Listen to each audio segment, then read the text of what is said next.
जी बच्चों, तो important questions for this pre board 1, ठीक है, इसको आप प्री बोर्ड 1 की तरह भी कह सकते हो या मिड टर्म एग्जामिनेशन। तो अब शुरू करते हैं मिड टर्म एग्जामिनेशन के इम्पोर्टेंट टॉपिक्स और इम्पोर्टेंट क्वेश्चंस बोर्ड के अकॉर्डिंग भी और नए पैटर्न के अकॉर्डिंगली हम शुरुआत करते हैं। सबसे पहले बेटे अगर सोल्यूशन चैप्टर्स में से लेते हो, सोल्यूशन चैप्टर में से जो अगर हम देखें सबसे इम्पोर्टेंट जो टॉपिक है वो है ऑब्वियसली कौन सा, कॉलिगेटिव प्रॉपर्टीज़। ऐसा कोई पेपर बन नहीं सकता जिसमें कॉलिगेटिव प्रॉपर्टीज़ के बिना कोई आए कुछ, ठीक है ना। तो कॉलिगेटिव प्रॉपर्टीज़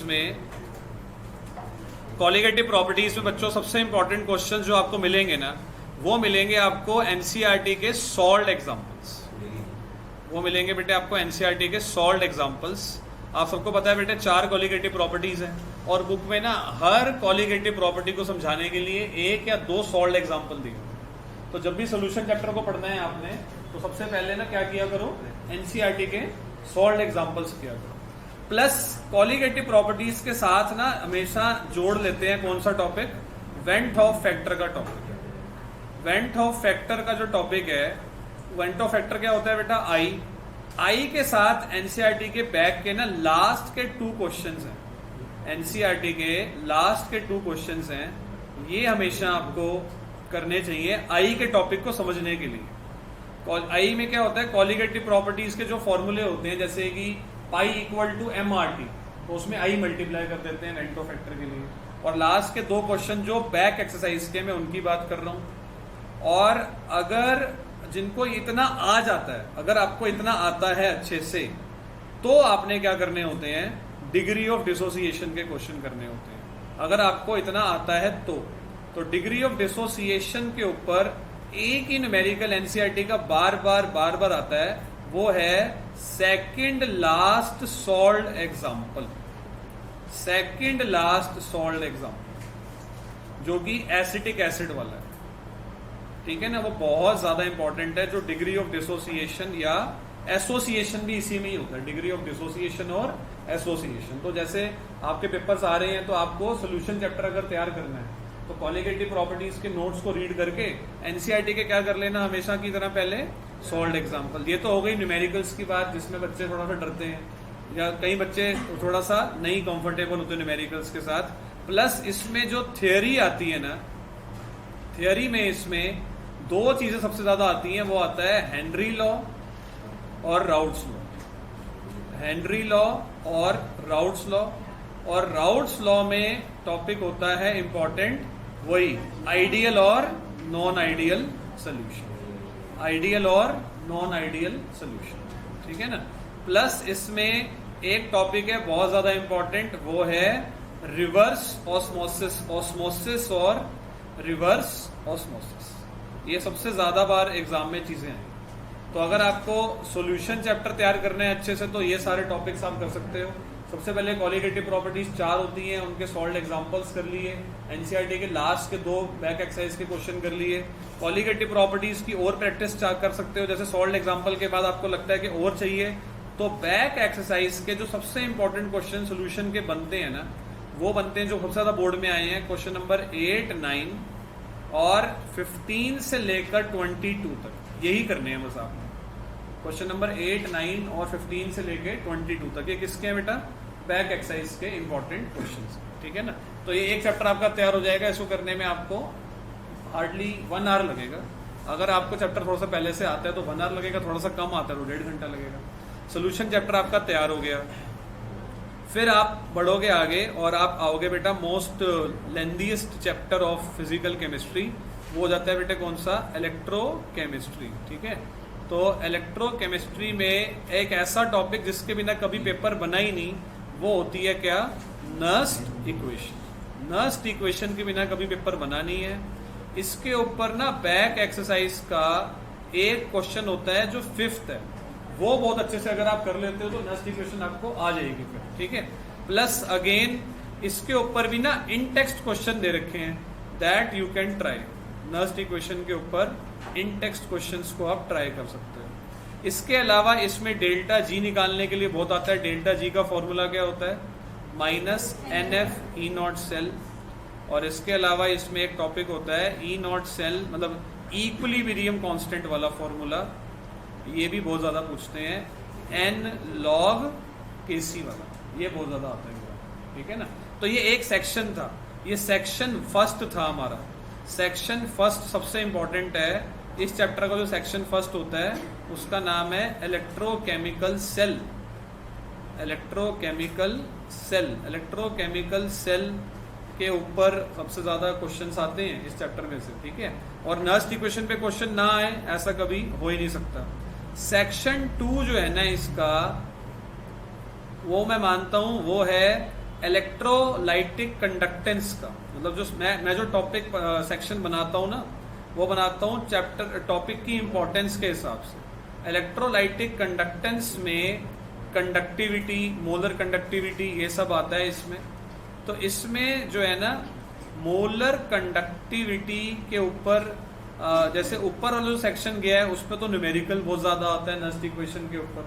या एक क्वेश्चन है अभी सेक्शन 1 में एक दिमाग में आया है, वो आया है बैक एक्सरसाइज के, मतलब सेक्शन 1 जो है ना इलेक्ट्रोकेमिकल सेल वाला, उसमें बैक एक्सरसाइज के क्वेश्चन नंबर पहले 6 क्वेश्चन जो है ना वो एक्चुअली इलेक्ट्रोकेमिकल सेल के ही हैं। पहले 6 क्वेश्चन जो बैक एक्सरसाइज के हैं ना वो इलेक्ट्रोकेमिकल सेल के ही हैं। फिर 7वें क्वेश्चन से शुरू हो जाता है अगला टॉपिक जिसका नाम क्या है बेटा, इलेक्ट्रोलाइटिक कंडक्टेंस, ठीक है। इस वाले टॉपिक में ना मोलर कंडक्टिविटी वाले टॉपिक में ना ये वाला ना ग्राफ सबसे ज्यादा एग्जाम में आता है। ये वाला एक ग्राफ होता है ऐसे, molar conductivity versus under root का होता है। ये होता है वीक इलेक्ट्रोलाइट का, और ये वाला होता है ऐसे ऐसे स्ट्रॉन्ग इलेक्ट्रोलाइट का। ये बहुत ज्यादा एग्जाम में आता है, वीक इलेक्ट्रोलाइट और स्ट्रॉन्ग इलेक्ट्रोलाइट वाला ये ग्राफ सबसे ज्यादा एग्जाम में आता है। और इसमें ना जैसे मोलर कंडक्टिविटी की ना वेरिएशन बहुत इंपॉर्टेंट है कि कैसे ये चेंज होती है with concentration. Molar conductivity variation with concentration, actually यही टॉपिक था जिसको मैंने ग्राफ में बताया है। और इसमें जो लॉ एग्जाम में सबसे ज्यादा आता है उसको बोलते हैं बेटा कोलराउस लॉ, ये सबसे ज्यादा एग्जाम में आता है। और इसमें भी एक ऐसा क्वेश्चन है कोलराउस लॉ के ऊपर बेस्ड होता है जिसमें अल्फा निकालते हैं। अल्फा निकालने का फॉर्मूला क्या होता है, molar conductivity divide by limiting molar conductivity. फिर के निकालते हैं C alpha square upon 1 minus alpha से। इसके ऊपर जो क्वेश्चन हमेशा एग्जाम में आता है ना वो होता है बेटे बैक एक्सरसाइज का 11th क्वेश्चन, सबसे ज्यादा बार बोर्ड में आया। बैक एक्सरसाइज का क्वेश्चन नंबर 11 सबसे ज्यादा बार बोर्ड में आया, ठीक है। आप लोग भी बच्चों ये सबको तैयार कर लेना, जितने भी और बच्चे मेरी बात को सुन रहे हो ना। 2 सेक्शन रहते हैं इस चैप्टर के। वो रहता है बेटे एक सेक्शन जिसको हम बोलते हैं इलेक्ट्रोलाइटिक सेल वाला सेक्शन। इलेक्ट्रोलाइटिक सेल वाला सेक्शन जो था ना ये लास्ट 2-3 सालों से रिलेटेड था कोविड के टाइम पे। तो इलेक्ट्रोलाइटिक सेल वाले सेक्शन में आता है सबसे इंपॉर्टेंट फैराडेज लॉ। और फैराडेज लॉ की स्टेटमेंट भी आ सकती है लिखने के लिए, फैराडेज लॉ की स्टेटमेंट भी आ सकती है लिखने के लिए, और फैराडेज लॉ के न्यूमेरिकल भी आ सकते हैं, ठीक है। फैराडेज 2 होते हैं, कौन कौन से, first law, Faraday's first law का फॉर्मूला होता है W=ZIT। और फैराडेज सेकंड लॉ भी होता है बेटा, फैराडेज सेकंड लॉ होता है, फैराडेज सेकंड लॉ होता है W1/W2 = E1/E2। E क्या होता है, इक्विवेलेंट मास, ठीक है। E क्या है बेटा, इक्विवेलेंट मास। इसके ऊपर ना आपको जो क्वेश्चन मिलेंगे फैराडेज लॉ के ऊपर वो मिलेंगे क्वेश्चन नंबर 12 से लेकर 16 तक सारे फैराडे लॉ के ऊपर।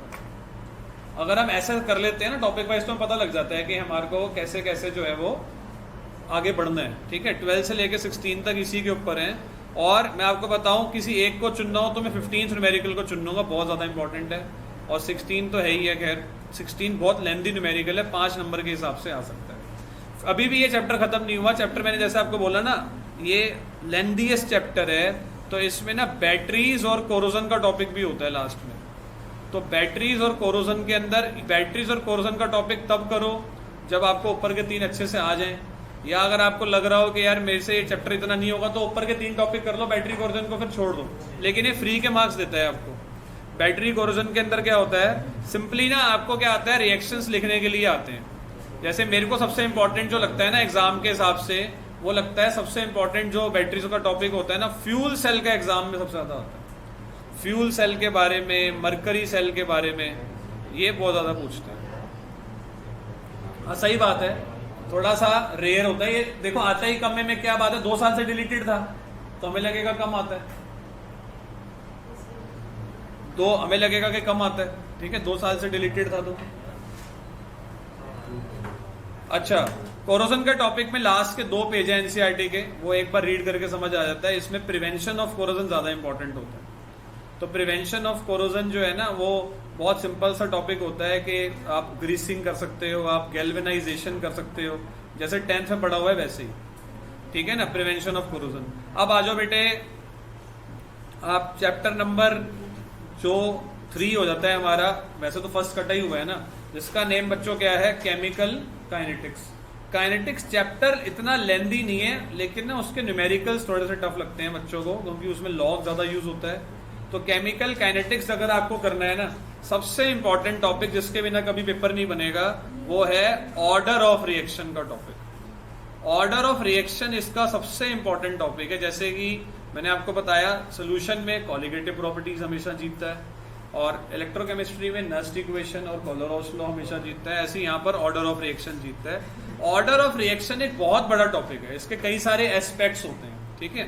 तो ऑर्डर ऑफ रिएक्शन में सबसे इंपॉर्टेंट जो क्वेश्चन है एनसीईआरटी बैक एक्सरसाइज का, जो बार बार बोर्ड में आया है, क्वेश्चन नंबर 3 है, क्वेश्चन नंबर 6 है, क्वेश्चन नंबर 9 है। ये तो है ऑर्डर के शुरुआत में, कि जिसको बस पता हो कि ऑर्डर क्या होता है, सम ऑफ द पावर।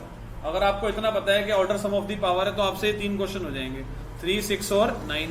ये हो जाए, समझ में आ जाए, तो सेकंड भी कर सकते हो।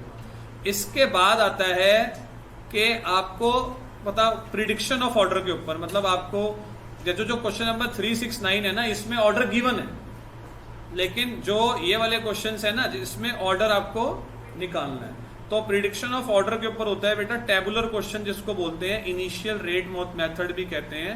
टेबुलर क्वेश्चन जो एनसीईआरटी में दे रखे हैं 3, वो है बैक एक्सरसाइज का क्वेश्चन नंबर, कौन कौन से, क्वेश्चन नंबर 10 से लेकर कहां तक, 12 तक, जो टेबल वाले क्वेश्चन होते हैं। उसमें क्या करना होता है, 2 केस सेम बना के काटने होते हैं, ठीक है ना। उसके बाद जो अगर मैं बोलूं, मतलब ऐसा एक ही टॉपिक अगर बोलना होता मुझे, तो मैं बोलता इंटीग्रेटेड रेट इक्वेशन। अगर कोई पूछे ना सर काइनेटिक्स का सिर्फ एक टॉपिक बता दो जो मेरे को, जो मैं कर लूं, तो मैं बोलूंगा integrated rate equation. Integrated rate equation के बिना आज तक पेपर बना ही नहीं है। Integrated rate equation famous first order की होती है। ये T is equal to 2.303 upon K log of R0 by R। इसके बिना कभी पेपर बना नहीं। और इसके साथ एक और फॉर्मूला होता है हाफ लाइफ का 0.693 bye K।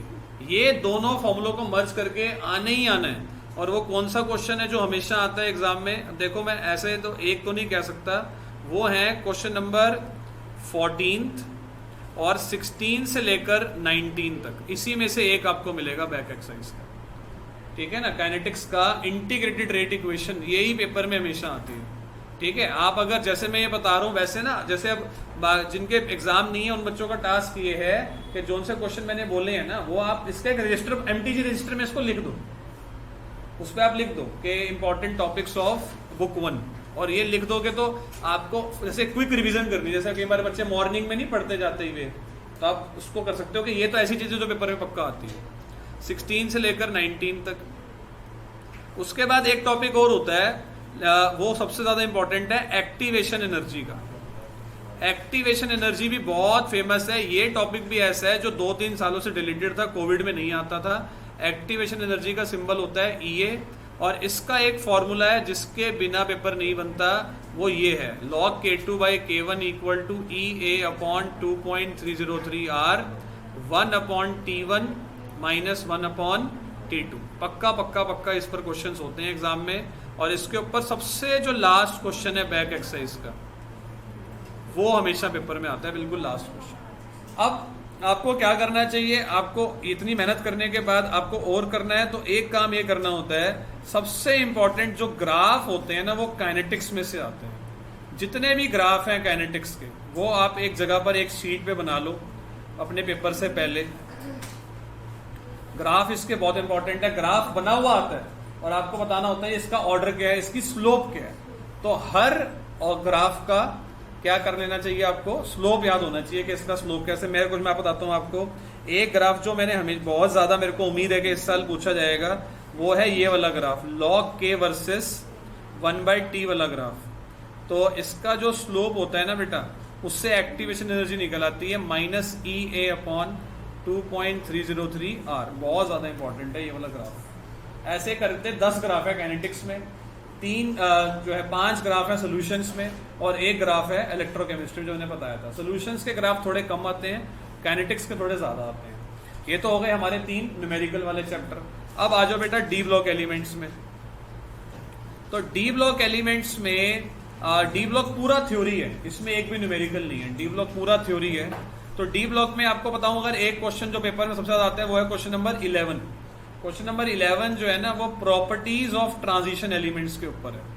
Properties of transition elements के ऊपर है, ठीक है ना। प्रॉपर्टीज होती है ना ट्रांजिशन एलिमेंट्स की, एज कर नो प्रॉपर्टीज होती हैं डी ब्लॉक के एलिमेंट्स की, जैसे कि एलॉय बनाते हैं, इंटरस्टेशियल कंपाउंड्स बनाते हैं, कलर डाइंस बनाते हैं, वेरिएबल ऑक्सीडेशन स्टेट दिखाते हैं।